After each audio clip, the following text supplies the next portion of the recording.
Hi, today I'd like to discuss how to put a trace on your stimulus check if you have not received it yet. Before starting a trace, check your status first. Before you begin to put a trace on your stimulus check, please check the IRS's website, Get My Payment tool, to see if one was sent to you. The Get My Payment Status will show one of the following messages as listed on the IRS's website. Payment status. Your payment has been scheduled and it will be sent on the date shown by direct deposit or mail. If your payment is by mail, you will receive an EIP debit card or a check. The amount of your third economic impact payment will not be shown. Or you're eligible, but a payment has not been processed and a payment date isn't available yet. Payment status not available. We're unable to show your payment status because your payment has not been processed yet or you're not eligible for a payment. Lastly, need more information. Your return was processed, we don't have an account information available for you, and your payment has not been issued yet. Or the Postal Service was unable to deliver the third economic impact payment and returned it to the IRS. If you're not eligible for a payment, there's a website listed below, and I'll put a link on the bottom that will tell you the reason why you may not be eligible for the payment, so please check that out. When should you put a trace on your payment? If the Get My Payment tool shows that you were sent a check, here's how to determine whether or not you should start a trace on your check. IRS assisters cannot initiate a payment trace unless it has been 5 days since the deposit date and the bank says it hasn't received the payment. I would consider this 5 business days, so wait until it's been at least 5 business days and if you were going to receive a direct deposit. 4 weeks since the payment was mailed by check to a standard address. 6 weeks since the payment was mailed and you have a forwarding address on file with the local post office.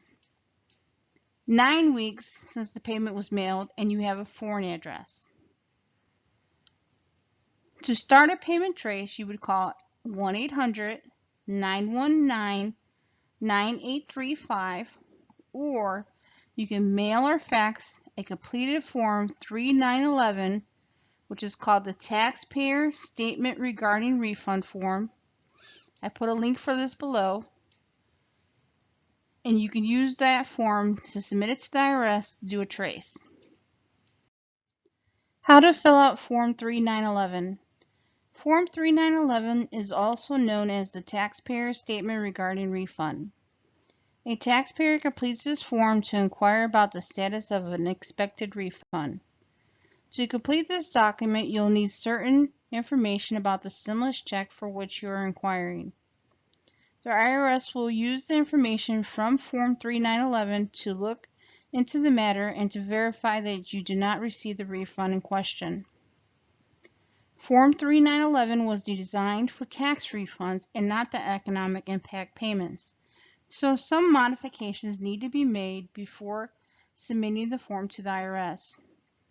To complete the Form 3911, write EIP3 on top of the form to identify the payment you want to trace. EIP3 means stimulus check number 3, if that's the one you're inquiring about. EIP2 means stimulus check number 2. EIP1 is stimulus check number 1. Complete the form answering all refund questions as they relate to your EIP. When completing items 7 under Section 1, check the box for individual as the type of return. Enter 2021 as the tax period. Do not write anything for the date field. Sign the form. If you are married, filing jointly, both spouses must sign the form. Submit this form and you can expect a response within 6 to 8 weeks from filing the form. But due to COVID-19, there may be some delays. How to fill out Form 3911 continued. Do not mail or fax Form 391 if you have already requested a trace by phone. I reiterate, do not mail or fax the Form 3911 if you already started the trace by phone with the phone number 800-919-9835. If you have not started the trace yet by phone, you can fax the form to one of the following numbers. Now, the numbers listed below are fax numbers and is based upon state, and it's the state in which you currently reside. I am going to list this information also below, so that way you can have it handy or available as you need it, and I will also list the link to the IRS website where this information can also be found. If you want to mail the form in instead, you can mail it to the addresses listed below, and it all depends on what state you reside in, determines what address to mail the form into. Do not mail the form if you've already faxed it in, or if you've already called the 800 number to do the trace, because this may delay the processing time for you to get a response of where your stimulus check is at. What happens after you file a claim?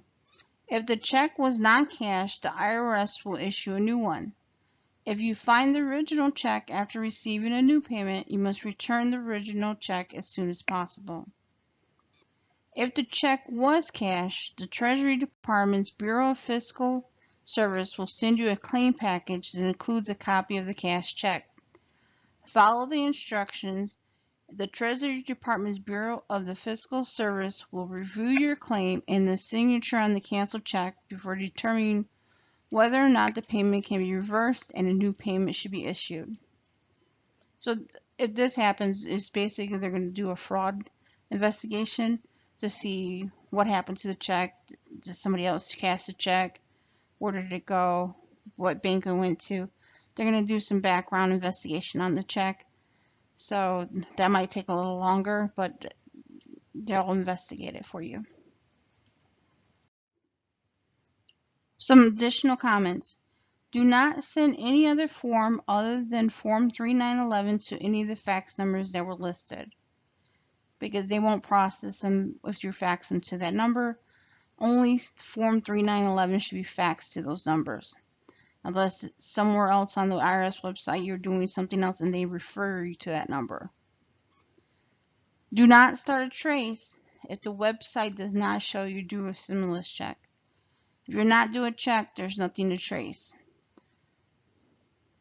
Do not start a trace if the time period to start a trace hasn't happened yet. Like I mentioned earlier, if it hasn't been 5 days since the deposit date and the bank says it hasn't received the payment, then you can do the trace. Make it 5 business days before you begin the trace, but only if it shows that you had a direct deposit and it was sent to your bank and you haven't received it after the 5 business days. 4 weeks since the payment was mailed by check to a standard address.